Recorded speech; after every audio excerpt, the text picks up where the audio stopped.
Bonjour. Je m'appelle James, et j'ai 30 ans. Je travaille dans le secteur financier, j'ai une carrière stable et je possède un appartement. Surtout, j'ai cru un jour avoir une famille qui s'aimait vraiment. J'ai grandi en croyant que la famille était la chose la plus importante, un fondement solide, un endroit où j'appartiendrai toujours. J'ai vécu selon cette croyance. J'ai fait de mon mieux pour rembourser mes parents pour m'avoir élevé et pour remplir mes responsabilités de frère aîné. Je n'ai jamais laissé personne dans la famille s'inquiéter et je n'ai jamais refusé quoi que ce soit si je pouvais aider. Je croyais sincèrement que l'amour au sein d'une famille était inébranlable. Mais je me trompais. Ce n'était qu'une illusion que j'avais créée pour moi-même. Puis, lors d'une fête de Noël il y a 2 ans, cette croyance s'est complètement effondrée. Il y a 2 ans, à la veille de Noël, je suis retourné chez mes parents, comme chaque année. La neige tombait abondamment, recouvrant les toits le long de la rue et enveloppant les lampadaires tamisés d'une douce lueur blanche. J'avais en main une bouteille de vin, un petit cadeau pour mon père. En ouvrant la porte, la chaleur de l'intérieur m'a immédiatement enveloppé, chassant le froid mordant de l'hiver. L'arôme de la cuisine emplissait l'air, poulet rôti, biscuits à la cannelle, purée de pommes de terre et une pointe d'anis étoilée.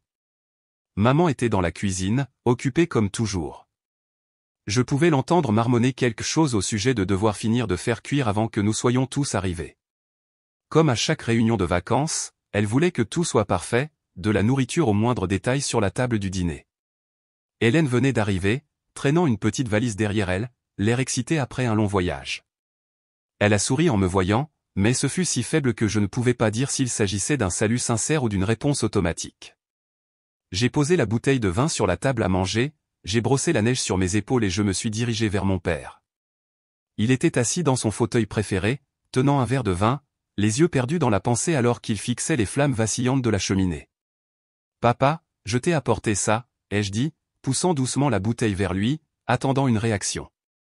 Il a levé les yeux, a regardé la bouteille une seconde, puis a légèrement hoché la tête. « C'est une bonne. » C'est tout. Rien de plus. Je n'étais pas surpris. Mon père n'était jamais du genre à exprimer sa satisfaction avec des mots, il avait sa façon de le montrer, et j'avais longtemps accepté cela ou du moins je le croyais. Comme toujours, le repas de Noël s'est poursuivi. Des hurrahs ont empli l'air, et les verres ont teinté dans l'espace chaleureux et festif. J'ai pris une gorgée de vin, écoutant les histoires de maman sur les voisins et le récit enthousiaste d'Hélène de son récent voyage. Tout semblait le même familier, paisible, comme je m'en souvenais. Alors que le dîner de Noël continuait, chaleureux et rempli de rire, papa a soudainement posé son verre de vin sur la table. Au début, je n'y ai pas prêté attention, mais ensuite il s'est éclairci la gorge, et j'ai senti le changement dans l'air. Nous avons pris une décision, a-t-il dit. Sa voix n'était pas forte, mais elle a coupé net les conversations autour de nous. Maman a posé ses couverts. Hélène s'est penchée en arrière sur sa chaise, les bras croisés, comme si elle attendait ce moment. Papa a lentement expiré, son regard balayant la pièce avant de finalement s'arrêter sur moi. Toute notre succession ira à Hélène. La pièce est tombée silencieuse. Un frisson froid a parcouru mon épine dorsale, même si le feu dans l'âtre brûlait toujours vivement. J'ai cligné des yeux, me tournant vers maman. Elle n'avait pas l'air surprise. Je me suis tourné vers Hélène. Elle a pris son verre de vin, faisant tournoyer le liquide rouge foncé à l'intérieur comme si elle savourait le moment. Je dois avoir mal entendu, ma voix est sortie étrangement calme. L'expression de papa n'a pas changé. Non, a-t-il dit. Votre mère et moi avons bien réfléchi à cela. J'ai laissé échapper un rire sec, sans la moindre trace d'humour. N'est-ce pas un peu tôt pour lire un testament? Je me suis penché en arrière sur ma chaise, les bras croisés, sentant la colère monter lentement dans ma poitrine. Papa m'a regardé dans les yeux, son expression ferme. Nous voulions juste que tu le saches à l'avance, pour éviter les malentendus plus tard. Maman a posé ses mains sur la table. Sa voix était douce, comme si elle expliquait quelque chose de parfaitement raisonnable. Tu as déjà une maison, une voiture, un emploi stable. Hélène n'a rien. Tu es le frère aîné, tu devrais la laisser l'avoir. La colère en moi a flambé. J'ai pressé mes mains contre la table, mon regard perçant. La laisser l'avoir? Vous êtes sérieux? Maman et papa ont soupiré, posant leur verre de vin. James, ne fais pas de ça une grosse affaire. C'est notre décision. Ne faites pas de ça une grosse affaire, ai-je répété, ma voix empreinte d'incrédulité. Je me suis tourné vers Hélène. Elle avait l'air totalement indifférente, un léger sourire narquois se jouant sur ses lèvres. « Pourquoi es-tu si tendue » a demandé Hélène. « Ce n'est pas comme si tu avais besoin de l'argent. » À ces mots, j'ai brusquement tourné la tête vers elle, ma poigne se resserrant sur la chaise. « Tu crois que c'est une question d'argent ? Tu crois que je suis assis là, en colère, parce que je voulais une part de l'héritage ?» Hélène a haussé les épaules, sans rien dire, mais l'indifférence dans ses yeux m'a donné envie de frapper du poing contre la table. Maman s'est penchée en avant, sa voix toujours douce, mais chaque mot a coupé comme un couteau. « James, ton père et moi avons déjà décidé. Ne fais pas de scène. Souviens-toi, tu es le frère aîné d'Hélène. » J'ai regardé maman, puis papa, puis Hélène, et à ce moment-là, j'ai réalisé quelque chose, tout ce que j'avais fait, tout ce que j'avais sacrifié, tout ce que j'avais donné à cette famille où ce n'était jamais assez. Je ne voulais plus me disputer. Je me suis levé, repoussant ma chaise.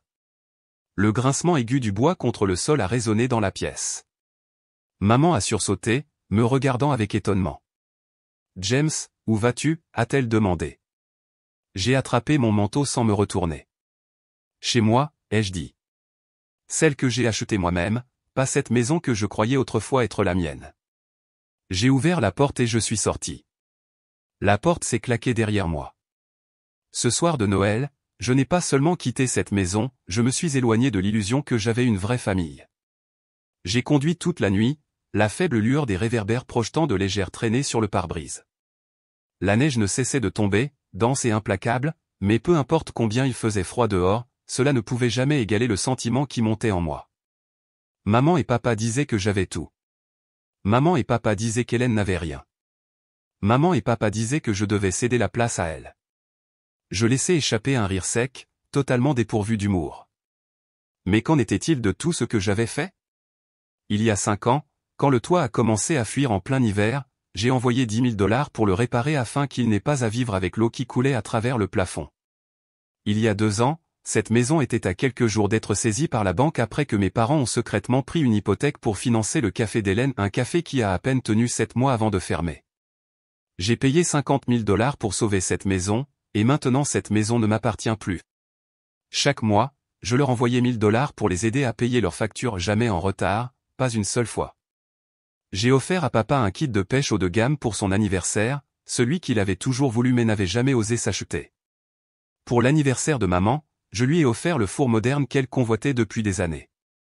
Ils étaient heureux, ravis, me disant que j'étais leur fierté et leur joie. Mais au final, je n'étais rien d'autre qu'un étranger qui se souciait d'eux plus qu'ils ne se sont jamais souciés de moi et d'Hélène. Je lui ai donné $20 000 pour lancer une boutique de mode, elle jurait que cette fois serait différente. Et que s'est-il passé 6 mois plus tard ? Le magasin a fermé, et l'argent a disparu comme s'il n'avait jamais existé, tout comme le café avant, tout comme toutes les autres combines pour s'enrichir qu'Hélène n'a jamais tenté. Mais maintenant maman et papa n'avaient plus besoin de mon avis, ils avaient pris leur décision sans se soucier de ce que je pensais. Pour eux, Hélène était le seul enfant qui comptait. J'ai appuyé sur l'accélérateur, le vent glacial coupant ma peau. Je rentrais chez moi à la maison que j'ai achetée avec mon propre argent, payée grâce à mon travail acharné, pas la maison que je venais de quitter. Je suis retourné à mon appartement alors qu'il était encore tôt. Quelque part en chemin, ma colère s'était estompée, remplacée par un étrange sentiment de calme.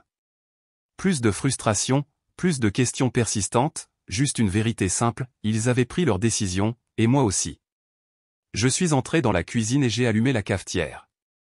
La vapeur s'est élevée, emportant son arôme familier, mais elle ne m'a plus réconforté.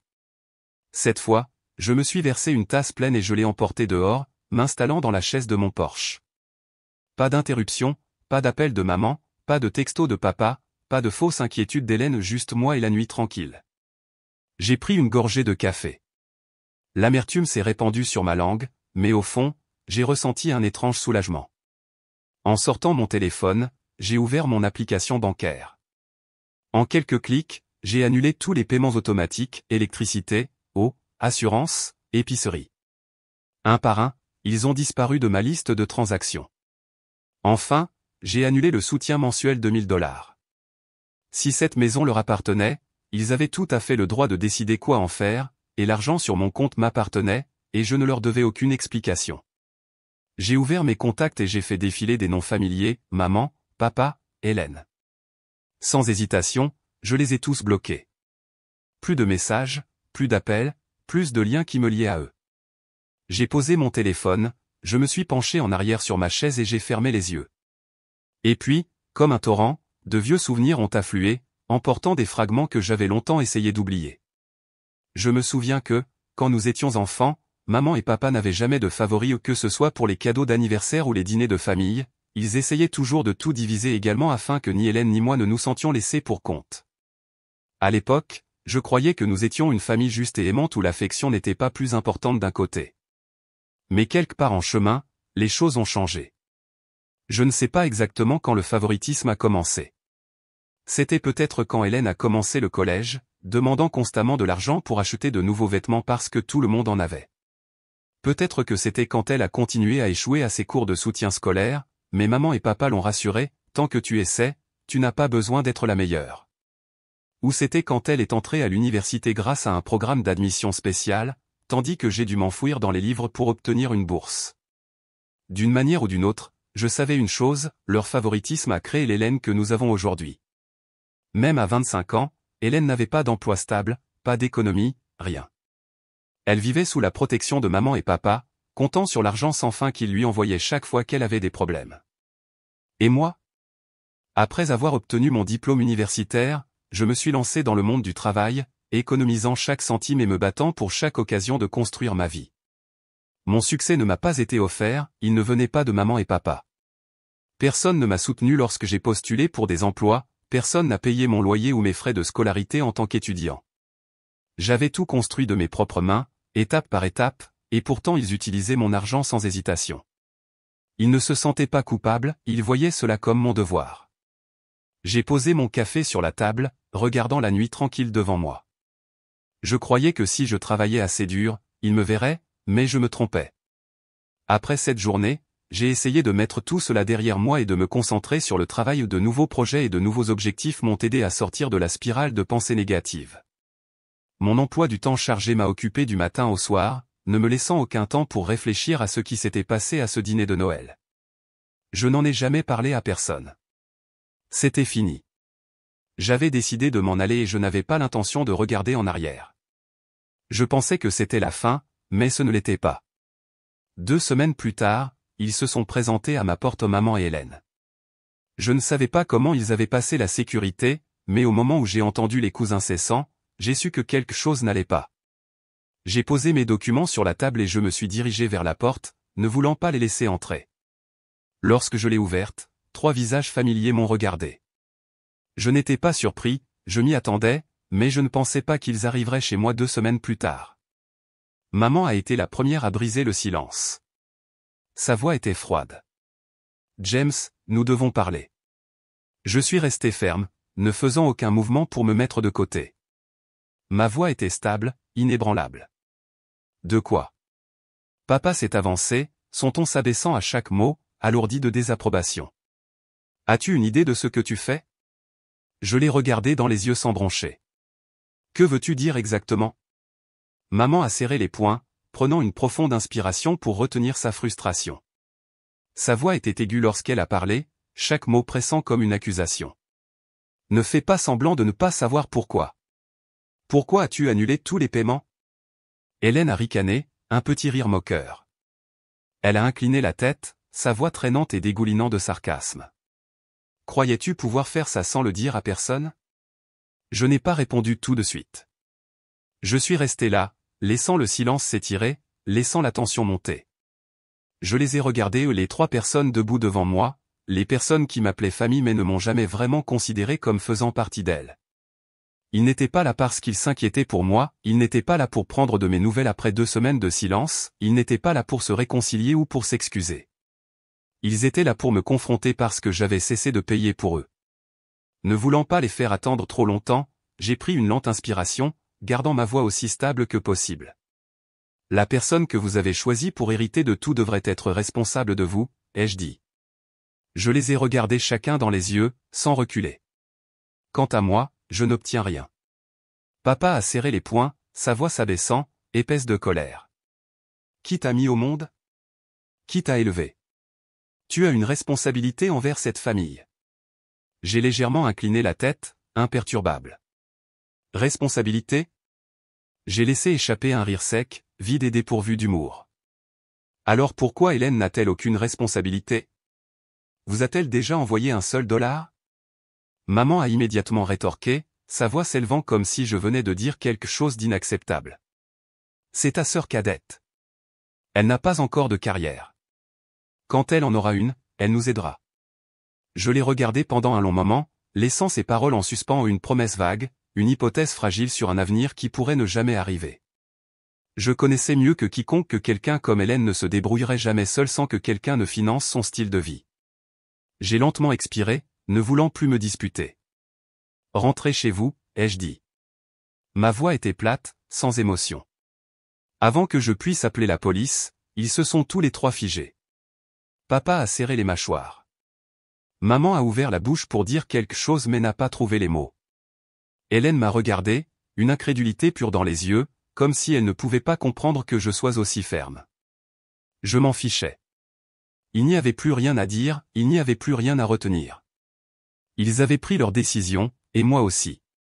Après cette journée, ils ne m'ont plus jamais contacté jusqu'à il y a 3 mois. Près de 2 ans de silence complet entre nous. Cet après-midi-là, je venais de rentrer du travail quand, alors que j'entrais dans ma cour, j'ai vu maman, papa et Hélène debout là avec une pile de valises. J'ai coupé le moteur et je suis resté assis pendant quelques secondes, regardant la scène avec incrédulité. Ils attendaient, comme s'ils savaient quand je rentrerais. Hélène faisait défiler son téléphone, l'air ennuyé.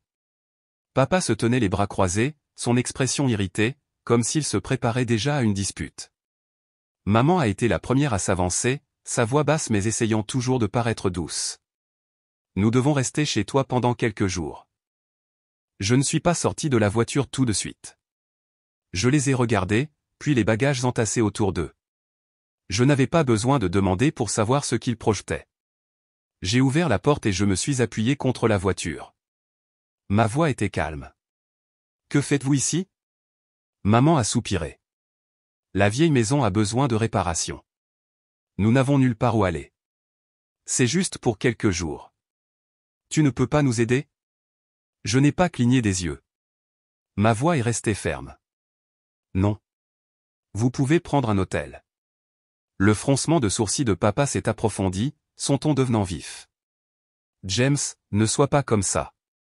Nous sommes une famille. Tu ne peux pas aider tes parents? Je l'ai regardé dans les yeux, inébranlable. Non. Demandez à Hélène. L'air a immédiatement changé.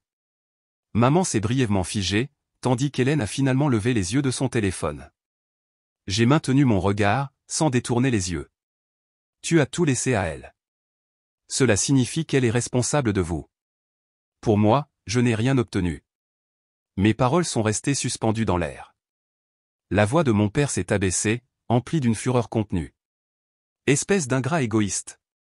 J'ai haussé les épaules, mon ton dépourvu d'émotion.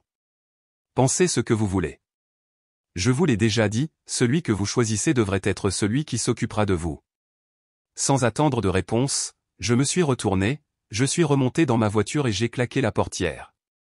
J'ai vu ma mère dire quelque chose dans le rétroviseur, mais je ne me suis pas donné la peine d'écouter. Hélène était là, les bras croisés, l'agacement clair sur son visage. Mon père est resté immobile, le visage rouge de colère. Je m'en fichais. J'ai appuyé sur l'accélérateur et les ai laissés avec leurs bagages. Ce soir-là, je ne suis pas rentré à la maison. Je suis allé chez Ryan. C'est l'une des rares personnes en qui j'ai confiance. Nous nous sommes assis sur son balcon, chacun tenant une canette de bière, le vent froid de la nuit glissant entre les interstices de la balustrade. Je lui ai tout raconté, du dîner de Noël au moment où mes parents et Hélène sont apparus sur mon pas de porte avec leurs valises. Ryan a écouté sans interrompre, il n'a fait que hocher la tête de temps en temps, prenant de petites gorgées de sa bière, son expression pensive. Quelques minutes plus tard, il a posé sa canette sur la table et a légèrement incliné la tête en me regardant. Je ne pense pas que ce soit juste une question de réparation de la maison. J'ai froncé les sourcils, me penchant en arrière sur ma chaise. Que veux-tu dire? Ryan a lentement fait tourner la canette de bière dans ses mains, sa voix calme mais assurée. Il faut que tu approfondisses ça. Après avoir coupé tout soutien financier, je doute qu'ils aient assez d'argent pour leurs dépenses quotidiennes, sans parler des réparations de la maison. Je suis resté silencieux. Les paroles de Ryan m'ont frappé comme un interrupteur qui s'allume, éclairant quelque chose que j'avais en quelque sorte négligé. Mes parents avaient-ils besoin de réparer la maison, ou était-ce juste une autre excuse pour se raccrocher à moi à nouveau? J'ai serré ma prise autour de la canette de bière. Je devais découvrir la vérité.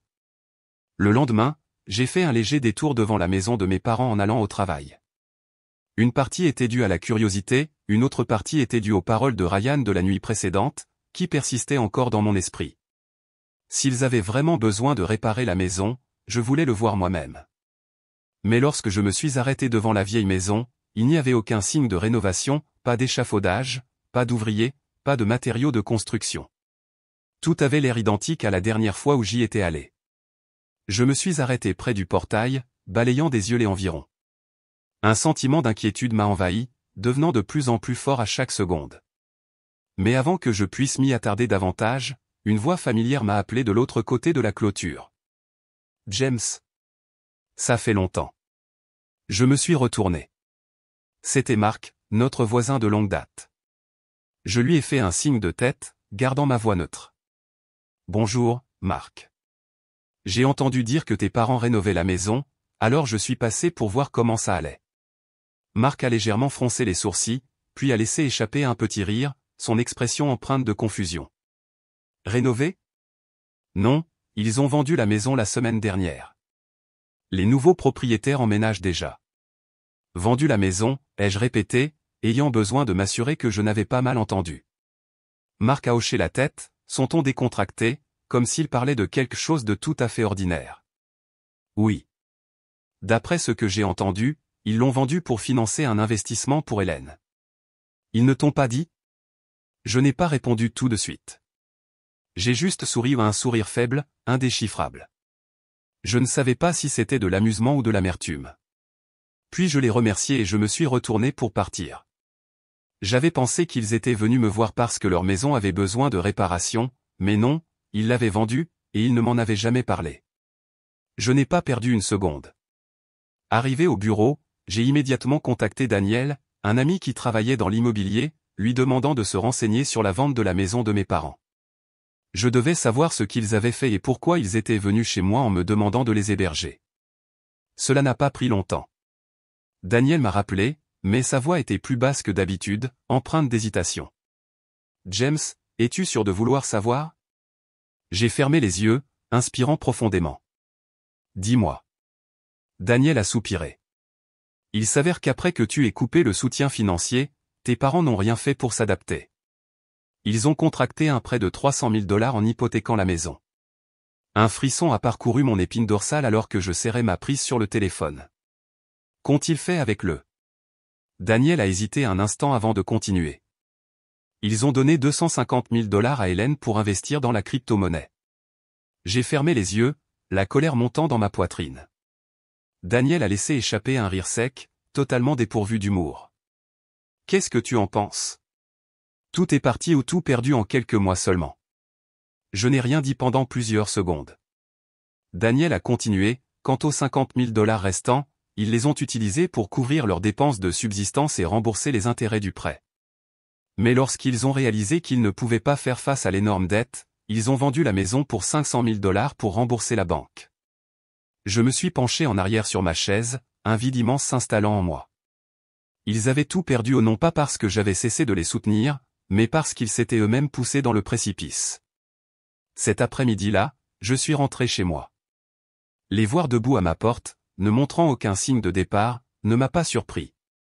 Ils n'avaient nulle part où aller, ou peut-être n'avaient-ils jamais eu l'intention de régler les choses seuls. Ils étaient prêts à s'accrocher à moi comme des sangsues, me vidant jusqu'à ce qu'il ne reste plus rien. Mais cette fois, je n'allais pas fuir. Ma mère a fait un pas en avant. Elle n'avait plus l'air en colère ou accusatrice comme la dernière fois. Sa voix était plus douce et un peu hésitante, comme si elle essayait de maîtriser ses émotions. « James, je suis désolé. Je sais qu'il y a eu beaucoup de malentendus, et je regrette vraiment tout ce qui s'est passé. » Je l'ai regardé, mon expression impénétrable. Je savais tout. Je savais qu'ils avaient perdu tout leur argent. Je savais qu'il n'y avait pas de réparation à faire à la maison. Je savais qu'ils s'étaient mis dans une impasse. Mais je ne les ai pas blâmés, car j'avais mon propre plan, un plan pour me débarrasser d'eux une fois pour toutes. J'ai respiré profondément, gardant ma voix calme. D'accord, vous pouvez rester, mais seulement une semaine. Au moment où j'ai prononcé ces mots, l'atmosphère a changé. Les épaules de mon père se sont détendues. Ma mère a laissé échapper un soupir de soulagement. Et Hélène? Elle a immédiatement éclaté en un sourire. James, tu es le meilleur fils du monde. La voix de ma mère tremblait d'excitation, presque au bord des larmes. Je savais que tu n'abandonnerais pas ta famille. Mon père m'a tapé sur l'épaule comme si de rien n'était. C'est mon garçon. Tu as toujours été le plus raisonnable de cette famille. Hélène a passé son bras autour du mien, sa voix gazouillant de satisfaction. Je le leur avais dit. J'avais dit à maman et papa que tu ne nous tournerais pas le dos. Je suis resté immobile, les regardant fêter ça, regardant la fausse joie sur leur visage. Ils ne se souciaient pas de ce que j'avais vécu, ils ne se souciaient pas de toutes les fois où ils m'avaient abandonné.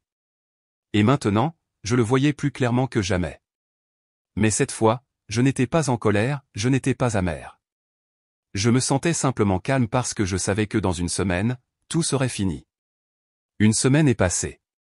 Ma mère, mon père et Hélène sont restés dans mon appartement, mais ils ne l'ont pas traité comme le mien, ils ont agi comme si c'était le leur. Ma mère a commencé à réorganiser la cuisine à son goût. Mon père s'est étendu sur le canapé toute la journée sans se soucier du monde. Et Hélène?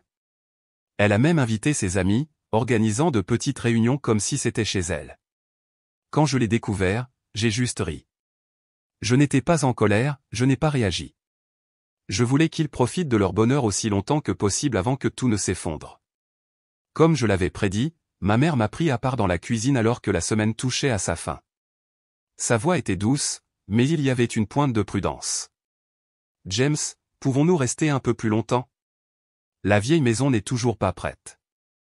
Je l'ai regardé, puis mon père sirotant tranquillement son café du matin.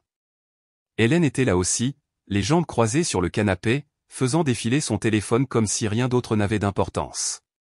J'ai souri. Vous pouvez rester aussi longtemps que vous voulez. La pièce est tombée dans un étrange silence. Mes parents ont échangé des regards comme s'ils ne pouvaient pas croire ce qu'ils venaient d'entendre. Hélène a levé les yeux un instant, surprise. Vraiment? Ma mère a cligné des yeux, son visage s'illuminant, bien qu'il y ait encore une pointe de doute. J'ai hoché lentement la tête, ma voix calme. J'y ai réfléchi. La famille passe avant tout. J'envisage même d'acheter un logement pour Hélène. Elle a grandi maintenant, elle a besoin d'une maison. Hélène a failli sauter de son siège. Tu es le meilleur frère du monde. Mes parents ont rayonné. Mon père m'a tapé sur l'épaule avec fierté. Ma mère m'a regardé chaleureusement, comme si je venais de faire la chose la plus honorable au monde. Ils m'ont cru. Ils croyaient vraiment que j'avais changé d'avis, que j'avais tout lâché et que j'étais redevenu le fils dévoué qu'ils connaissaient autrefois. Mais ce qu'ils ne savaient pas, dans 2 jours, je serais parti. 2 jours plus tard, j'ai exécuté mon plan. Ce matin-là, j'ai traîné 10 valises jusqu'à la porte d'entrée. Simultanément, ma mère et mon père étaient assis dans le salon, sirotant tranquillement leur thé et discutant de la façon dont ils allaient redécorer l'appartement. Lorsque mon père m'a vu sortir les bagages, il a froncé les sourcils et a posé sa tasse. Où vas-tu? Et pourquoi prends-tu autant de valises? Je me suis arrêté, me suis tourné vers eux et j'ai parlé calmement, sans hésitation. Oh, je ne l'ai pas mentionné, n'est-ce pas? Ma société m'envoie en voyage d'affaires de 6 mois. Ma mère a cligné rapidement des yeux, comme si elle luttait pour comprendre ce que je venais de dire. 6 mois. J'ai hoché la tête, haussant légèrement les épaules. Installez-vous comme chez vous. J'enverrai de l'argent chaque mois. Pendant un bref instant, j'ai vu Hélène jeter un coup d'œil à ma mère. Mon père m'a regardé comme s'il venait de recevoir une gifle avec une réalité à laquelle il ne s'attendait pas. Mais ensuite, quelques secondes plus tard, ma mère a ri avec joie et m'a tapé la main. Tu es un si bon fils. Ne t'inquiète pas, nous prendrons bien soin de la maison. Mon père a souri d'approbation. Hélène a soupiré de soulagement. Ils avaient l'air d'avoir gagné le gros lot. Ce qu'ils ne savaient pas, ils marchaient droit dans un piège que je leur avais tendu. Je ne partais pas en voyage d'affaires. Pendant qu'ils se prélassaient et vivaient dans mon appartement sans payer de loyer pendant 6 mois de plus, j'avais déjà emménagé dans mon nouvel appartement. Je l'ai acheté il y a quelques jours. Les papiers n'étaient pas encore finalisés, mais le propriétaire précédent avait accepté que j'emménage plus tôt. Ce n'était pas un appartement luxueux, mais c'était assez pour que je puisse recommencer à un endroit sans trace sans lien persistant avec le passé. Après avoir déverrouillé la porte, je ne me suis pas précipité pour apporter mes valises ou défaire mes bagages. Au lieu de cela, j'ai sorti mon téléphone, j'ai fait défiler mes contacts et j'ai composé le numéro de Daniel. Il a décroché presque instantanément, sa voix impatiente. « Alors, puis-je commencer ?» J'ai regardé par la fenêtre, prenant ma première bouffée de soulagement depuis des années. « D'accord, fais-le. » Comme je m'y attendais, à peine 2 heures plus tard, mon téléphone a commencé à sonner sans arrêt un appel après l'autre.